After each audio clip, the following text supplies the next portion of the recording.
New Year's Eve. I carefully prepared a table full of Paul's favorite dishes, waiting to celebrate our 20th New Year together. When I went to take out the red wine, I saw Paul standing at the door with his client. The client was a young girl. I had met her before. Paul said she was often abused at home and had entrusted him to help her break up. The girl's makeup was intact, and she looked at me timidly. Sorry, sis.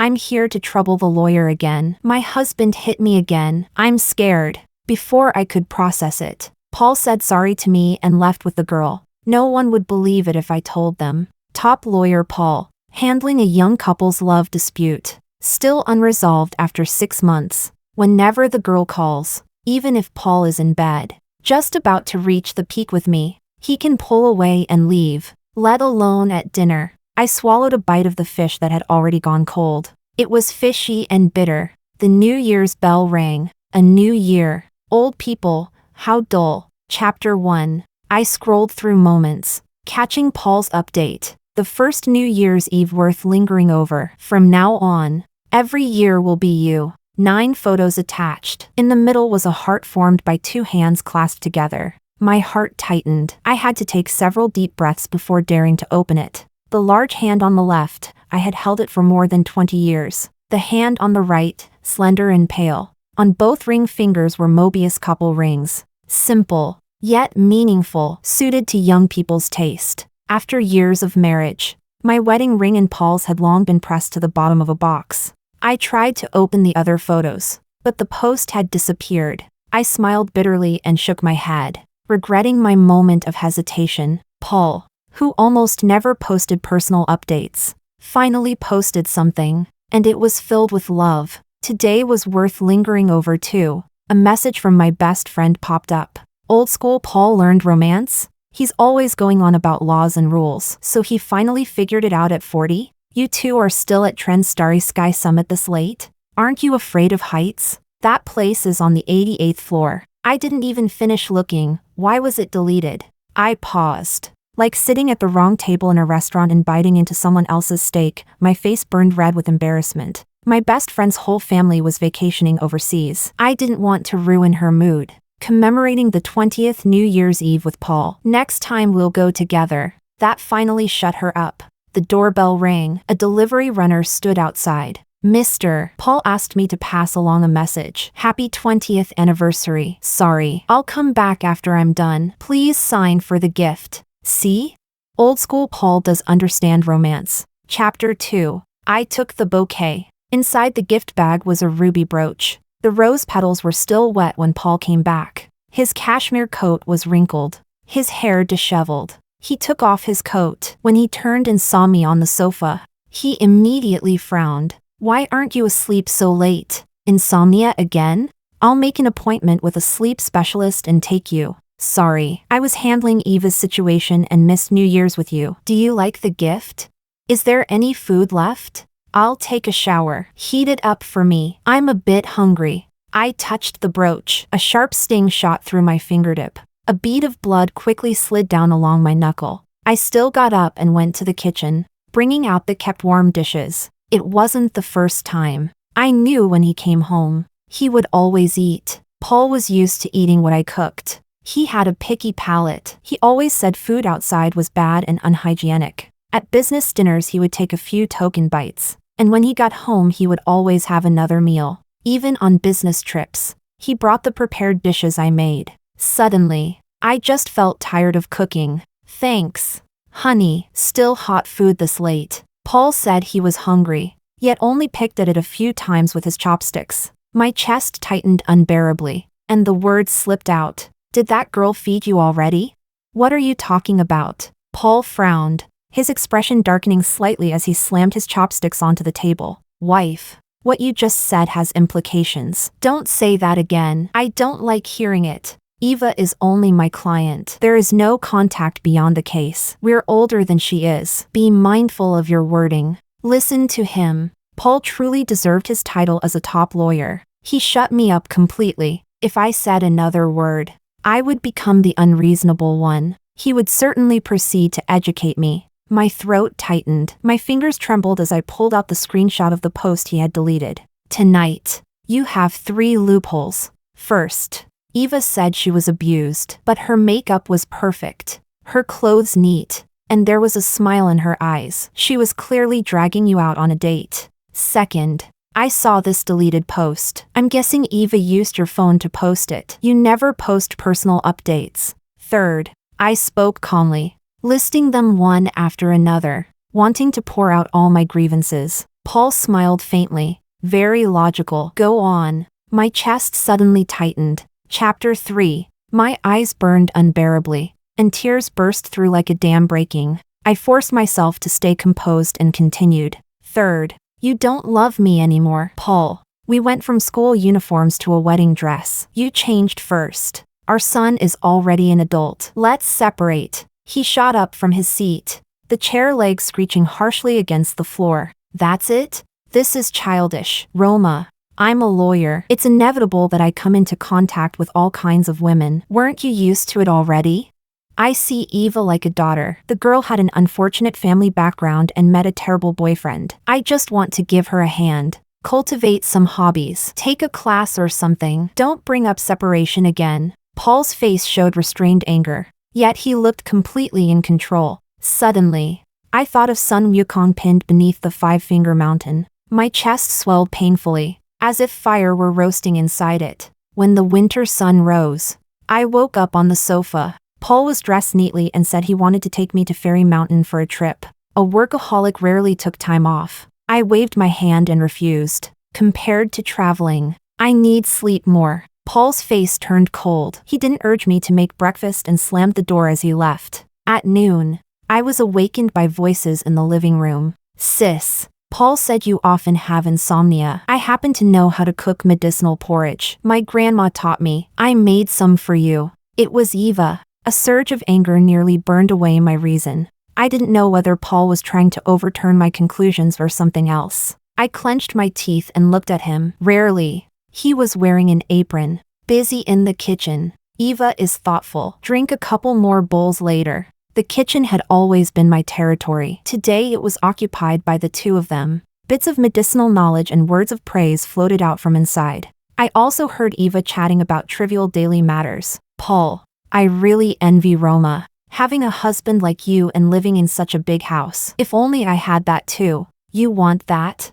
The girl let out a coy sound. Paul gave a low, ambiguous chuckle. Disgust churned in my chest. Mixed with fury, my heart felt gripped. Unable to breathe, I clenched my molars and grabbed my bag, running to the hospital. When I came out, I was holding diagnosis papers for coronary heart disease and thyroid nodules. The doctor's words echoed in my ears. Ma'am, I suggest you don't suppress your emotions. Communicate more with your family. A good family environment benefits your health. I thought of Paul, of his sharp words last night. I gave a bitter smile and shook my head. My phone rang again. I hung up again. Unexpectedly, Paul found me, his breathing slightly unsteady. He pulled me into the passenger seat. Are you unhappy about Eva? I've already told her to go back. The medicinal porridge is still warm. Let's go back and eat. Don't be too sensitive. To ease your concerns, I've decided to adopt Eva as my goddaughter. Our son has always wanted an older sister. When he returns home,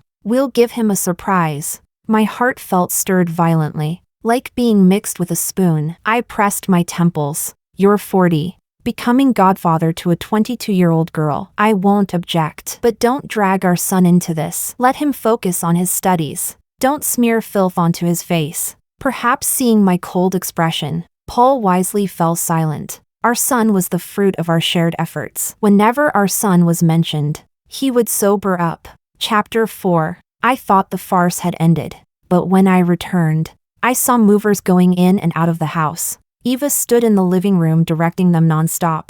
When she saw me, guilt flashed across her face. She glanced at Paul. Paul shifted to block my view and gripped my hand tightly. Eva has nowhere to go. She'll stay here temporarily. I'll pay her a salary. She'll cook medicinal porridge for you every day. I've arranged work for her at my firm. My breathing quickened sharply. My chest hurt again, and my temples throbbed. For the first time, I felt I had no strength left for Paul. Do as you like. I was tired. Roma, I promise I'll move out once I find a place. Here's the medicinal porridge. Drink it while it's hot. Eva spoke timidly. Paul picked up the bowl as if tasting a delicacy. I couldn't swallow it. My mouth was filled with bitterness. You two eat. I have no appetite. Eva, you don't need to cook my portion anymore. The one who needed it was Paul, not me. From the corner of my eye, I saw under the table Eva and Paul holding hands, exchanging silent glances. With Eva living here,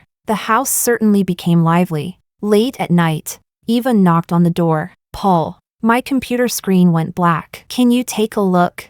Without hesitation, Paul put on his coat and went into her bedroom. A strong urge to spy drove me to find out. I didn't go. There was no sound from next door. I touched the wall. Back then, Paul had specially installed soundproofing. Half an hour later, Paul returned. Eva isn't familiar with my computer. She pressed the wrong key. Wife, were you uncomfortable when you went to the hospital today? I'll take leave next week and bring you to see a doctor. The sweet fragrance on him was cloying.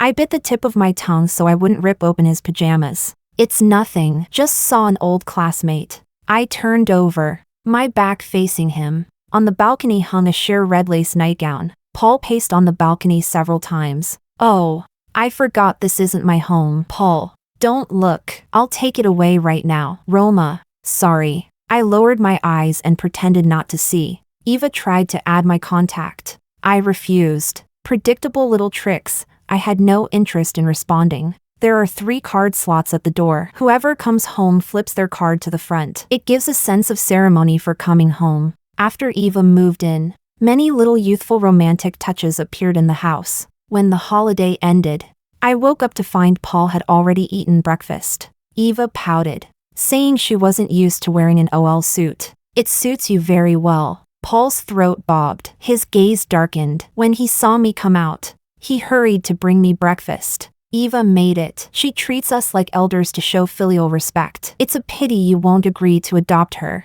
Roma, don't dislike it. I've been burned out. Sorry. That's internet slang. Don't mind it, Eva said weakly. Seeing I said nothing, Paul lowered his gaze and left with Eva. In the shoe cabinet, at some unknown time, a pair of matching slippers had appeared. Flashy pink and blue Doryman slippers. The old linen-colored slippers lay alone at the very bottom. I turned and went to check the 2 bathrooms. The toothbrushes and cups, even the towels and bath towels, were red and blue in pairs. Then I went to the study. Chapter 5. Eva's photo frame sat in the very center of Paul's desk. A pink cushion covered the dark chair. Even his work computer had been wrapped in a strawberry bear cover. On the bookshelf, 2 pots of pink tulips bloomed quietly. Paul never allowed me to place green plants on his desk. He liked minimalism. Anger surged again, and I struggled to breathe. If only I had that too. Eva's words echoed in my ears. In my days, one of Paul's colleagues called, saying there was an urgent case at the firm that needed Paul to handle. But Paul's phone was off, and he was worried something had happened. Paul was never late for work. He left almost an hour ago, I answered honestly, as if possessed. I went to the underground parking garage, my heart pounding violently. Our A8 was still parked in its spot, now rocking like a small boat tossed by waves. I don't know how I managed to walk over. My mind was completely numb. Amid the aching in my chest, there was a faint trace of grim satisfaction, a twisted anticipation of tearing apart Paul's disguise. Knock knock. The A8 stopped shaking immediately. The car trembled slightly for a moment. The window slowly rolled down, revealing Paul's face, pretending to be calm, though his breathing was hard to steady. Wife, why didn't you go to yoga class? It's a work day. Rarely did Paul sound flustered. A strong, sweet fragrance wafted out, making me sneeze several times. I glanced at Eva, curled up in the back seat, her stockings torn beyond recognition. This time, how will you argue your way out of it, Paul? I picked up my phone, then lowered it again. Paul snatched it first and slammed it onto the center console. He took off his coat and covered Eva with it. Then he got out of the car and grabbed me, while I watched Eva wrap herself in the coat and run off with her head lowered. Her back looked as panicked as a rabbit's. One red-soled high heel fell off on the way. She picked it up and glanced back at me. Her neck was covered in red marks. The tip of her nose flushed. You followed me? Roma, please respect each other's private space. Besides, even if you took pictures, the evidence wouldn't be sufficient. I could sue you. Paul tugged at his tie, his expression returning to composure. He looked as if nothing had happened. You didn't go to work. Leo was worried and couldn't reach you, so he called me. My hands trembled uncontrollably, my chest twisting in pain. I choked, unable to form complete sentences. When I first met Paul, he was at a debate competition, arguing for the affirmative side on can couples grow old together? I believe couples can grow old together once they choose to become husband and wife. It must be after enduring the tests of love. Both sides are fully prepared. Trust each other. Never abandon each other. I was completely captivated then by his powerful words and handsome face. So couples can grow old together. My heart fell instantly. In the end, Paul won first prize. The young man smiled boldly amid applause and flowers. Tears fell onto the tips of my shoes, breaking into fragments. My throat tightened painfully as I sniffed. When did it start? Why? He sighed and reached out to wipe my tears. I promise this is the last time. Don't let anyone know, including our son, wife. We still have a long life ahead. I admit I'm just an ordinary man. I committed a common man's mistake. Don't trouble Eva. It has nothing to do with her. She's young, timid, and has no one to rely on. From now on, all my money will go to you. I'll buy a villa to compensate you. But I didn't want it anymore. I slapped his hand away. What I hate is that you lied to me. If you wanted Eva, you could have just said so. Do you understand? I wanted to say more, but my chest heaved violently. Something blocked my heart, and I fainted. When I woke up, I was lying in a hospital bed. Paul, unshaven and bloodshot-eyed, was guarding beside me. He let out a sigh of relief. Wife, you scared me. The doctor said your heart isn't in good condition. Don't get agitated. You were always healthy after giving birth to our son. How did it suddenly get so serious? It must be because of insomnia. He started contacting a sleep specialist. It's useless. Paul, you're the reason I lost my health. You're the sole authority at home. I'm like Sun Wukong, unable to escape your five-finger mountain. I'm so tired. Paul, you're a lawyer. Could you draft our divorce agreement? You've helped so many people win their divorce cases. I don't want us to end up there. He fell silent. Chapter 6. I never checked up on him, never looked at his phone, never asked about what he did outside. Do you remember that debate competition you had in college? What debate competition?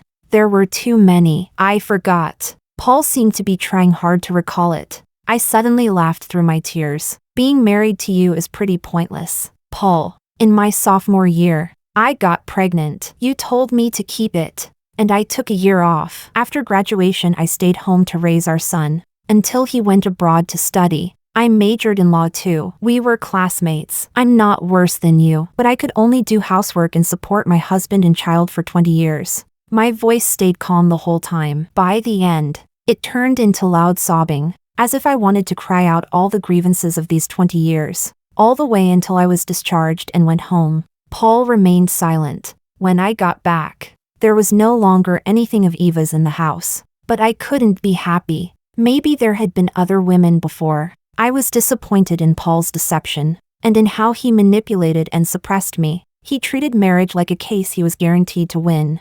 I drafted a divorce agreement and put it in front of Paul. Sign it. Otherwise I'll sue you myself. I'm a lawyer too. Do you have to divorce? Wife, think about our son. Every time. Paul pushed our son out as a shield. When I got pregnant in college, I wanted an abortion. Paul persuaded me to keep it. After graduation, he persuaded me to stay home and raise our son. Now I wanted a divorce, and he used our son to shut me up again. I shook my head. Our son has grown up. He doesn't need me. Our son is abroad. He only contacts Paul when he needs money. When has he ever had me? His mother. In his eyes?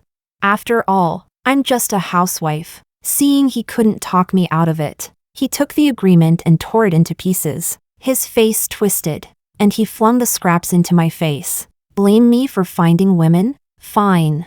I'll go find some fun. Forgot to tell you. After marrying you, I've been suffocating, until I met Eva. She's lively and bright. Roma, even when you were young, you couldn't compare to her, Paul said viciously, not caring how much those words pierced me. After all these years as husband and wife, Paul could still say something like that. Humiliation and shame surged over me in an instant. He left. Tears blurred my vision. I wanted to chase after him, but my feet had grown roots. Cold wind poured in through the window, cutting to the bone. I hugged my arms and squatted down, trying to steal a little warmth. This winter was too cold. Without meaning to, my eyes met the vanity mirror. The middle-aged woman inside, her whole face wrinkled, eyes bloodshot, nasolabial lines carved like knives. Paul, I mouthed his name, hoping he would come back and hold me. A dizzy wave of oxygen deprivation hit,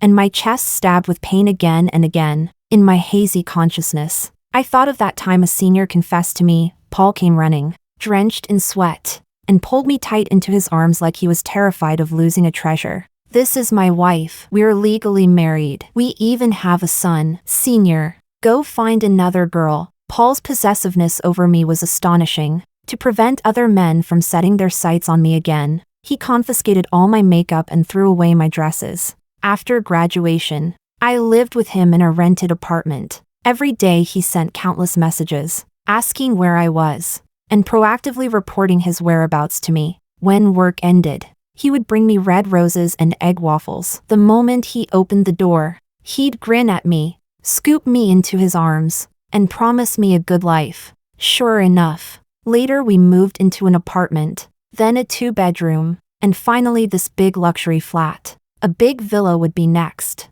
But Paul came home later and later. The roses and egg waffles were gone. My best friend joked that he was old-fashioned, a workaholic. He never said sweet words to me again. I'd almost forgotten. That day, hearing him flirt and tease Eva, I remembered, Paul was also a master of sweet talk. It felt like steel needles stabbing my heart again and again. I had to take 10 Heartsaver pills before it eased. That night, Paul didn't come home. The next day, when the doorbell rang and I saw it was Eva, my heart sank to the bottom. Roma, sorry to bother you. I'm here to help Paul pick up a document pouch. She walked into the study with practiced familiarity. When she left, she braced the door, smug and provocative. Last night Paul took me 5 times. My waist was wrecked from him pounding me. Old men are really something. Who says once a man is past 25 he's already 65? Roma, don't you think so? Let me tell you a secret. I was never abused. And I don't have a boyfriend. Half a year ago Paul stayed at my hotel. In the middle of the night he wanted a new towel. So I, as the front desk, bought one for him. We added each other on WeChat. And one thing led to another. We started chatting. I said I admired lawyers. And he believed it. After that I called him all the time. The moment I called, he came. I just praised him a couple times. And he'd even pick stars out of the sky for me. See if this ruby is bright? Your husband bought it for me. Eva left after saying that. Only then did I realize I had been completely fooled by Paul. He used a client as a cover to cheat openly. Fine. He wasn't worth missing anymore. I sat alone on the sofa, watching the sky grow dark. Paul came back, with a cold face. He walked past me. Soon the bathroom filled with the sound of running water. Wife, I will not divorce. If you want to taste what it's like to be a lawyer,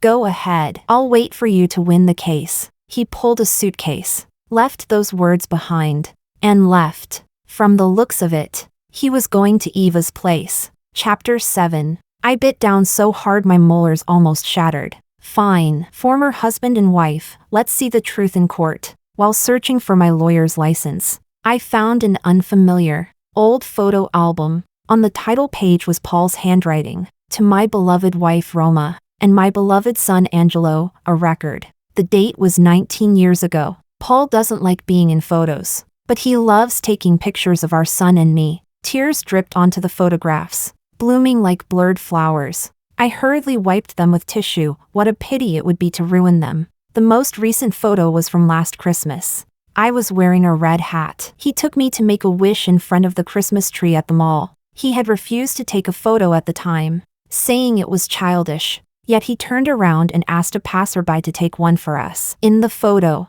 The corner of his lips was lifted. He was clearly very happy too. When we got home, I asked him to send it to me, but he said it was ugly and deleted it. I had felt a little disappointed then. I didn't expect the photo to be here, but that night, a single call from Eva summoned him away. In the middle of the night, Paul went to Eva's house and only came back near dawn. Eva's words were like tiny awls, stabbing into my heart again. I closed the album. The small wave of secret joy just now receded like the tide. The phone rang. It was Paul. He said he wanted to take me somewhere. If I went, we could part peacefully. I agreed. It was at the summit of the park. Under the dim yellow streetlight, Paul stood alone on the observation deck, reaching his hand toward me. As I approached, I smelled alcohol on him. He took my hand and breathed warm air onto it. He opened his coat and pulled me close against him. My neck suddenly felt cold. I realized he had put a diamond necklace on me.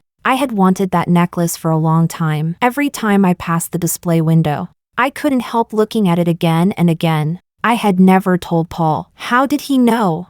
Every move you make. I see. That time on the way to court, I saw you staring at it. There are cameras at home. I can see you anytime. You looked at it on your phone several times too. Wife. It was love at first sight for me. After I got you, I drank for the first time and drank until I threw up. I was too happy. I selfishly wanted to possess you completely. I wanted you to have my child, to be a full-time wife. We shouldn't divorce over trivial matters. I've handled so many divorce cases, I don't think ours meets the standard. In the cold wind, he said a lot. He also took out my favorite bouquet of roses and cold egg waffles. The day you asked me about the debate competition, I forgot, but I remember this place. That year, after my lung cancer surgery, you brought me here every day to relax and helped me quit smoking. I've already picked out the villa. Everything I promised you has come true. Wife. What more do you want from me?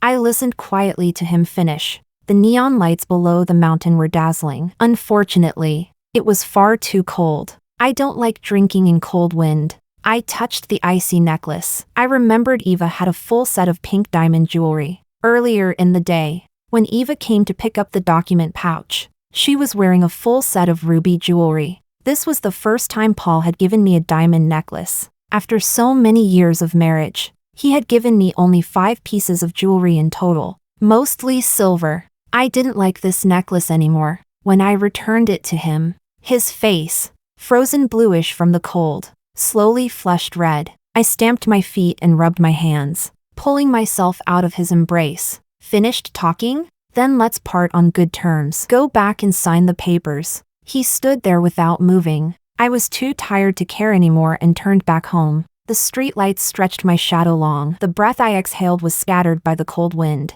Paul still chased after me. He dragged me into the car and all the way back to the bedroom. With a grim face, he locked up my ID and everything else in the safe. I won't divorce. I can't afford to lose face. Our son won't agree either. Paul refused to budge no matter what. I sighed. So it was about losing face. Our son video called and said he would return to the country in a week. For the moment, Paul and I entered a truce. Chapter 8. On Leo's birthday, I acted as if nothing had happened and went with Paul on my arm. After rounds of toasts, Paul's face flushed red from drinking. Suddenly, he pushed me to the center of the hall in front of everyone. Tell me, all of you, has Paul ever wronged Roma in this lifetime? Under everyone's puzzled gazes, I glared at Paul as he made a drunken scene. Leo tried to pull him away, but he wouldn't move, continuing to talk about our past. In short, he believed he had done right by me. The crowd chimed in. Paul is famous in our circle as a devoted husband, and his wife is impressive too. Several times Paul ended up at the station fighting with clients' husbands. It was his wife who went to bail him out. Paul specializes in divorce cases. He hates cheating scumbags the most. Madam, you're lucky.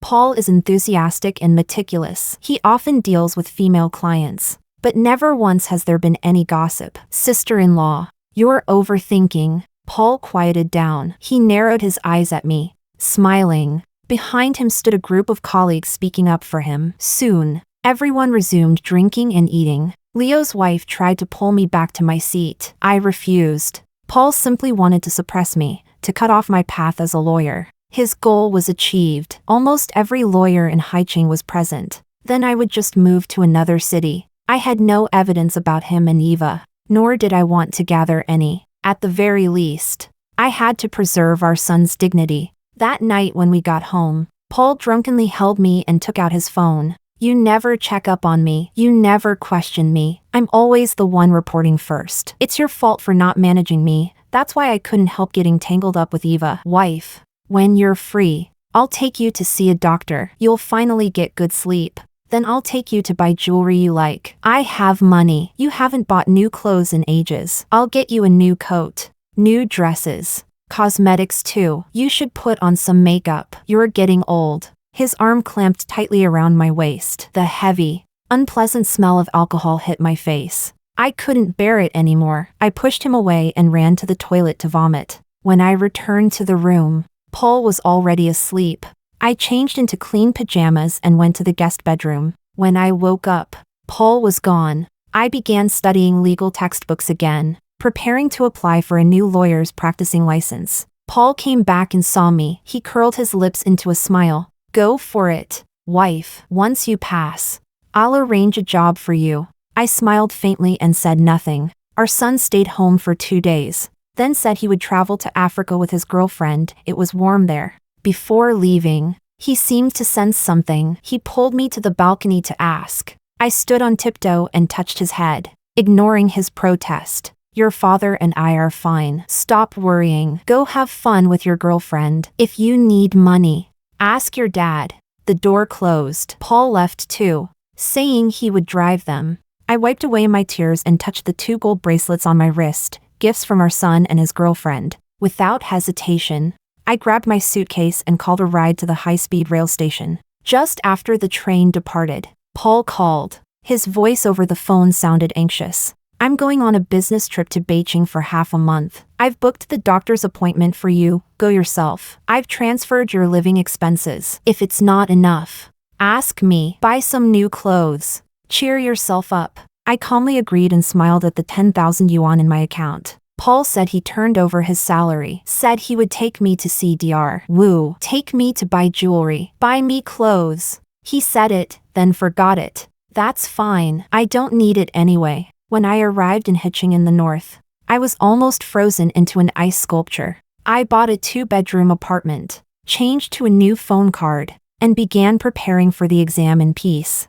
I hope I can become a lawyer. Chapter 9. After my best friend learned of my decision, she cursed Paul out thoroughly. I felt a warmth in my heart. Upstairs and downstairs were all young people. Sometimes when we passed each other, they would call me Roma. Roma, my company is hiring clerks. Do you want to come?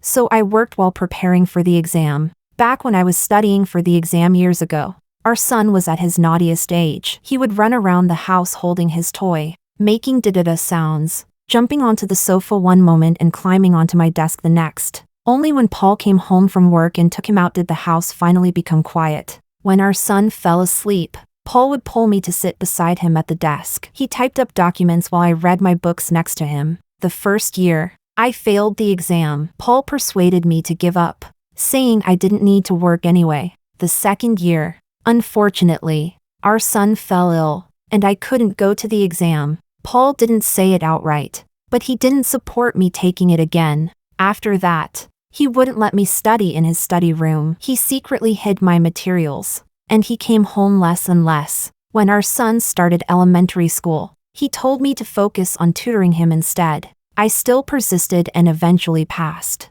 The coffee beside me steamed gently. I looked at the heavy snow outside the window and smiled. This time, no one could stop me. I cut my hair short. Paul loved long hair the most, so I had kept mine waist length all these years. I began to get used to wearing women's suits, light makeup, and jewelry. After passing the bar exam, I smoothly joined a law firm. Another year of heavy snow fell in Haicheng. I became a rookie civil lawyer, handling disputes in marriage and family cases. That day, as soon as I walked downstairs, the familiar Audi A8 caught my eye. The license plate was from Haicheng. Calmly, I looked over. Paul opened the door and stepped out. He stood there without moving. Snowflakes nearly covered him, and the soft rustling of falling snow filled my ears. I turned and headed back upstairs. Wife! Paul ran after me. He wasn't even wearing gloves or a scarf, only a wool coat. Slip, thud. I frowned and looked back. He had fallen awkwardly onto the snow, his skin turning bluish-purple from the cold. He gave me a placating smile. Why did you come to such a freezing place? It's cold enough to kill someone. I can't take it anymore. Let me go upstairs and sit for a while. I was afraid something might happen to him. Paul was born and raised in the South. Instead, I brought him to a restaurant that served iron pot stewed goose. Warm steam filled the room. I took off my coat and told the owner 3 dishes. Wife, don't be angry. Come back with me. Our son and I are both worried about you. I've already cut things off with Eva. She's gone back to her hometown. She's married and pregnant now. I promise I'll never mess around again. As he spoke, he reached his hand toward me. I withdrew my hand under the table and said calmly, "It's good that you're here. I'll take a day off. Let's get the divorce done. What are you making a fuss about? What do you want before you forgive me? It was such a small matter. I'll kneel to you if that's what it takes." Chapter 10. The surrounding diners looked over curiously. Paul really did kneel down. The landlady came in carrying the iron pot stewed goose. Her expression changing, she signaled to me with her eyes, asking if I needed help. We were all old acquaintances. I smiled and shook my head. Paul, do you remember the debate competition I mentioned? You defeated the opposing side with logic and evidence, saying that husbands and wives can grow old together, because marriage is destined to be built on trust, loyalty, and love. I took a sip of hot tea, ignoring Paul's pale face as he opened his mouth to argue. I pressed my palm down to stop him. What you said was right, and you did live up to it, but you didn't persist. That's the first point. Second, you didn't respect me. I also wanted to build a career, to be seen and valued by you. Do you know? Compared to me, a full-time mother, our son admires you, the lawyer father, more. Third, you suppressed my individuality. I like makeup. I like wearing dresses. I like making friends. I like expressing my opinions, but you only wanted me to obey you. Fourth, what happened between you and Eva is a betrayal of me. I can never accept it in my lifetime. Paul fainted.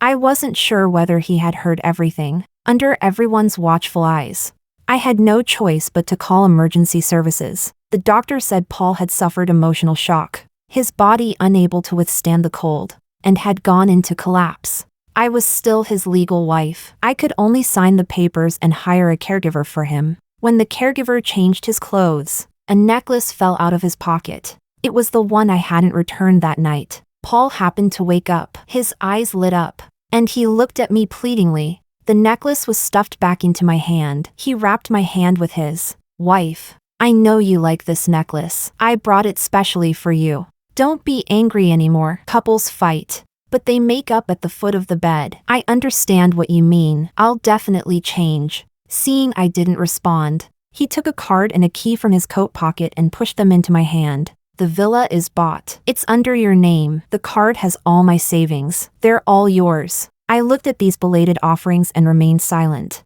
I didn't take them. I stuffed everything back into his bag. When dividing the property, I'll recover the money you spent on Eva. It wasn't a small amount, was it?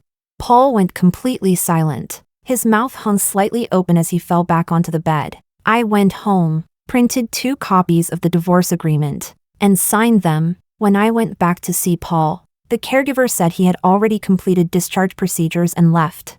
I gripped the agreement tightly. The familiar stabbing pain returned to my chest. I sat on a hospital bench, the smell of disinfectant stinging my nose. In a daze, I was taken back to the time when Paul was diagnosed with lung cancer. I had cried hysterically, clutching his hand. I told you to quit smoking. You wouldn't listen and kept sneaking cigarettes. No matter how I tried to persuade you, you wouldn't listen. You even said I was nagging. He had turned over, his back to me, annoyed by my noise. He underwent surgery and stayed in the operating room for 9 full hours before being wheeled out. I was terrified. If I lost Paul in my life, what would I do?